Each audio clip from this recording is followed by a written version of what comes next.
Hello friends, it's Karla here today for Creative Scrapbooker Magazine, and we are going to make a fun and sparkly crafty card using Pink and Main supplies and some other goodies. Here's the O Craft stamp set and dies that we'll be using today. They're full of lots of crafty icons, which are super fun for making cards for your crafty friends. We've got Foilables from Pink and Main, and these are the ink blots foilables. They're toner printed, and so you'll be able to put them through your laminator and have foil attached to them. Here we have the silver glossy dots. These are enamel dots. They're clear and they have a silver tint. Then we have the Flowers Silver Cheerfoil, which is really beautiful. It's a silver foil and it has flowers in the background. We've got some Prism Studio ink blending brushes that we're going to be doing some ink blending on those toner card fronts. We have some Ranger Archival ink as well as Distress inks. So the Archival is waterproof and permanent, and the Distress inks are going to be lovely to blend on top of that toner panel that we're going to foil.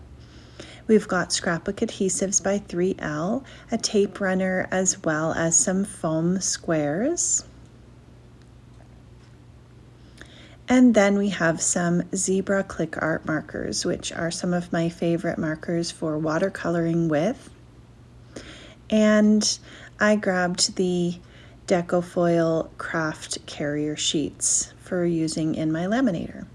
So I've stamped the O Craft icons with Ranger Archival ink, and that's on Bristol Smooth cardstock, and I'm going to use the Zebra ClickArt markers with a Nuvo brush, water brush pen.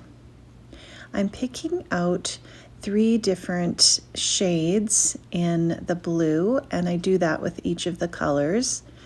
And I'm going to use the lightest ClickArt marker. You can see that it just clicks to open it, and then you click it to close. There's no cover to worry about putting on, and they really just don't dry out. I've had these for so long, and they work beautifully. So as long as you're using a really smooth cardstock like Bristol Smooth, or you could use foundations paper, anything that has a really smooth texture. You can color around the edge of your images and then pull that color in with your water brush. And anywhere where you've added the color around the edge is going to be your darker area. And I just do one section at a time. If you were to walk away and leave this and come back later, then you wouldn't get much movement. But because we're using the smooth cardstock and we are watercoloring right away, we get a really lovely watercolor look. If you do want to wet your water brush, make sure that you're not squeezing it over your paper, or if you haven't watercolored with a water brush before. You would want to squeeze it off to the side and then wipe away most of that excess water. So I'm alternating between these 3 shades of color and coloring in the images, the parts of the images that I want to color with each. I use the medium tone for the ink blot, as well as the little heart and the cover. And then I use the darker tone to do the paintbrush handle, as well as some of the edges and the little area there where I'm coloring in right now on the paint tube.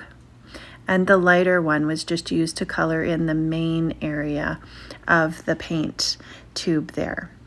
I also added a little bit of gray, and even though it's a small area, you really do get quite a neat effect by using that water brush. I'm adding a little bit of the brown ClickArt marker to the top of the paintbrush, and then on the bottom I'm actually going to add the color of the paint to make it look like it was dipped in the paint. I'm going to add some rosy cheeks by coloring off to the side on my glass mat with a pink marker and picking it up with the paintbrush.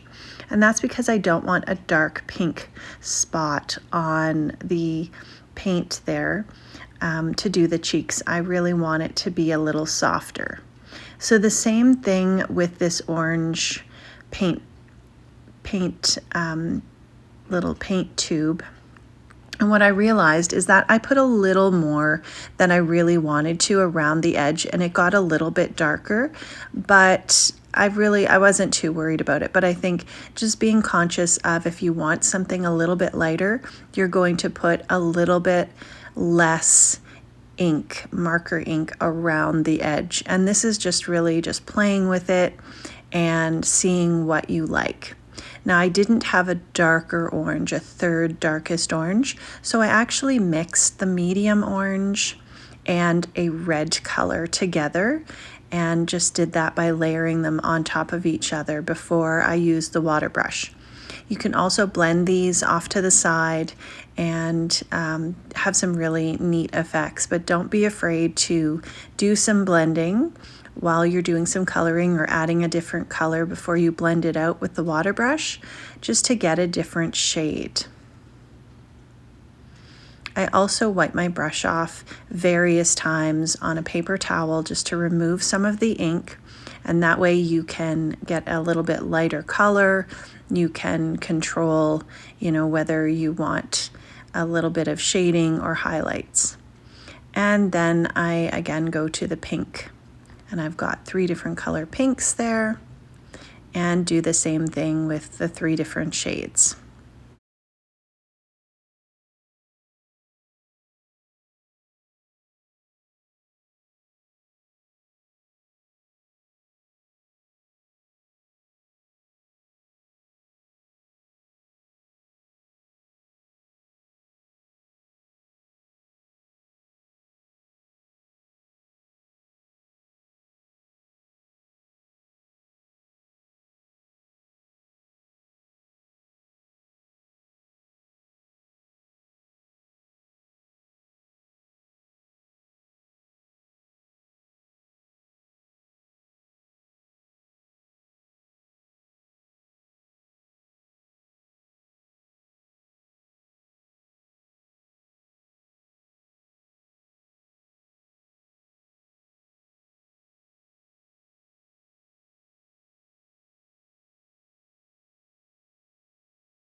Here I'm blending a little bit of the darker and lighter pinks together to make the cheeks so they show up, but it's not too dark.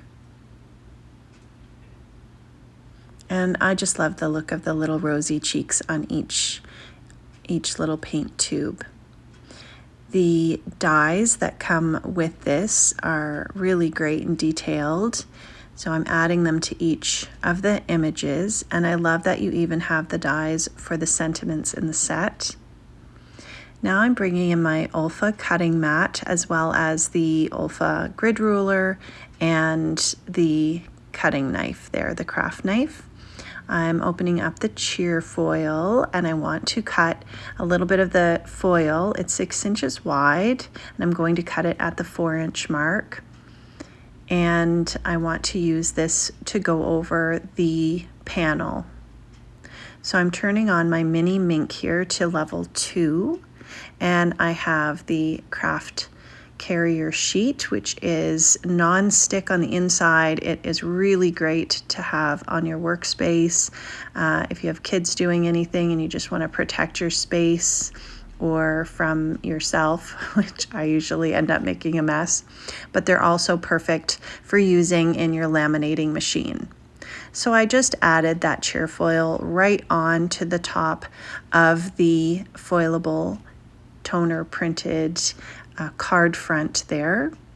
And I always run it through and then I just turn it over and run it through again. I don't know if you need to do that. And this reveal is always the fun part, where you get to pull off the foil and you've got that beautiful foiled background. You can save the excess foil and use it for a toner printed front and just get the negative effect. So here I'm adding the Distress ink directly over that panel. It blends over the panel and the foil really nicely. The foil resists any of the ink. And I'm using the Prism Studio blending brushes. They really pick up the ink very nicely. And here is where I made another mistake, but it's okay. I put the pink in the center on my sample card, and just not paying attention or whatever, I did it at the top.